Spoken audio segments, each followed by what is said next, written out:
Hello guys, आज एक और वीडियो बना रहे हैं गवर्नमेंट बजट के ऊपर ही, राइट। इसके कुछ इंपॉर्टेंट क्वेश्चंस है, वो देखिए। पहला क्वेश्चन देखिए, are fiscal deficit always inflationary in nature. Fiscal deficit क्या होता है? बोरोइंग होता है। तो क्या बोरो करना हमेशा इन्फ्लेशनरी इन नेचर होता है? Answer is no, it is not always. दो पॉइंट ऑफ व्यू है इसके। If loan is taken for infrastructural betterment तो वो इन्फ्लेशनरी नहीं होगा, क्योंकि आपकी ग्रोथ होगी उससे। लेकिन अगर आप बोरो करते हो सिर्फ अपनी कंजम्पशन एक्सपेंडिचर को मीट करने के लिए, तो वो इन्फ्लेशनरी होगा। देख लीजिए answer, it is not always inflationary in nature. अगर loan taken for infrastructure betterment, not inflationary in nature. If loan taken for consumption expenditure, it is inflationary in nature. Clear है? 3 नंबर या 1 number का question आ सकता है, आप सिर्फ यही इतना आंसर कर देना। ये किसका बहुत इंपॉर्टेंट क्वेश्चन है। क्वेश्चन सेकंड,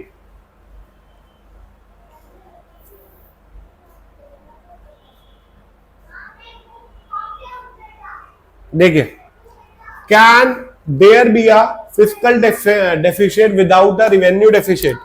रिवेन्यू डेफिशिएट आपको पता है, रिवेन्यू ट्रांजैक्शन रिकॉर्ड करता है, सिर्फ revenue expenditure minus revenue receipt. लेकिन जो फिस्कल डेफिशिएट होता है वो कैपिटल भी रिकॉर्ड करता है और उसे लॉन्ग टर्म बोरोइंग से डिनोट किया जाता है। क्लियर है? तो 2 तरीके के बजट होगा इसके अंदर भी, रिवेन्यू बजट और कैपिटल बजट। क्लियर है?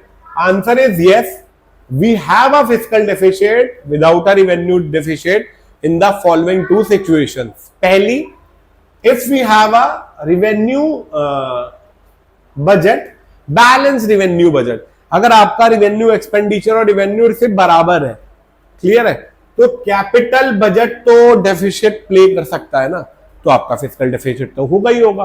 दूसरा, अगर आपका रिवेन्यू बजट में सरप्लस है, मान लिया प्लस में है, लेकिन जो कैपिटल बजट है वो नेगेटिव में है और वो नेगेटिव इसके सरप्लस से ज्यादा है, तो उस सिचुएशन में भी फिस्कल डेफिशिएट हो सकता है विदाउट अ रिवेन्यू डेफिशिएट। ये 2 इंपॉर्टेंट क्वेश्चंस है, क्लियर है, जो आपके डायरेक्ट क्वेश्चन पेपर में आ सकते हैं। क्लियर है? अब इसके बाद एक कॉन्सेप्ट था इसके अंदर, ऑब्जेक्टिव्स ऑफ गवर्नमेंट बजट। क्या था? Objectives of government budget. एक बार स्क्रीनशॉट ले लीजिए।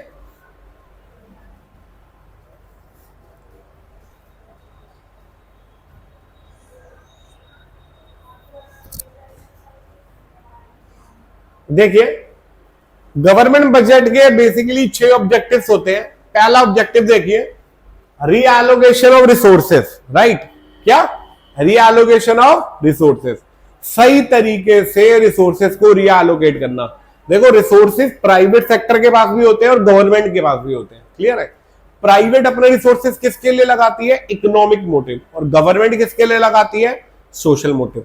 तो किस तरीके से रिसोर्सेस को एलोकेट करना है, इसके अंदर वो पढ़ना है। क्लियर है? सेकंड आपका है reduction in inequality of income. देखिए, हमारे इंडिया में इनइक्वालिटी ऑफ इनकम बहुत है, अमीर अमीर होता जा रहा है, गरीब गरीब होता जा रहा है, तो उसको कैसे कंट्रोल करना है। क्लियर है? तीसरा है इकोनॉमिक स्टेबिलिटी या प्राइस स्टेबिलिटी। इकोनॉमिक स्टेबिलिटी का मतलब मार्केट में इन्फ्लेशन ज्यादा है या डिफ्लेशन है, तो कैसे उसे कंट्रोल करें बाय गवर्नमेंट बजट। अगला, रिड्यूसिंग रीजनल डिफरेंसेस, मतलब कोई किसी बैकवर्ड एरिया में किसी उसे कैसे ग्रो किया जा सकता है। एक बहुत आसान सा होता है, गवर्नमेंट लोगों को बेनिफिट्स देती है, बोलती है आप बैकवर्ड एरिया में फैक्ट्री लगाओ, एम्प्लॉयमेंट जनरेट करो, हम आपको टैक्स कंसेशन, टैक्स बेनिफिट देंगे। क्लियर है? स्पेशल इकोनॉमिक जोन्स का एग्जांपल है।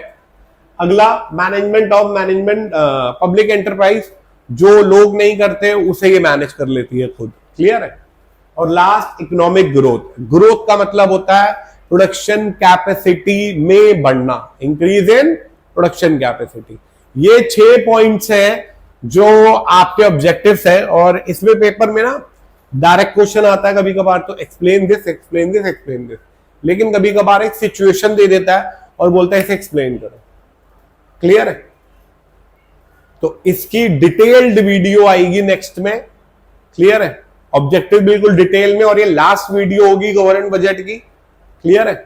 अगर आपको कोई डाउट हो तो आप मुझे कमेंट सेक्शन में लिख सकते हो, उसके मैं आंसर कर दूंगा। क्लियर है? चलिए, आई होप ये वीडियो क्लियर हो गई होगी। That's all for today.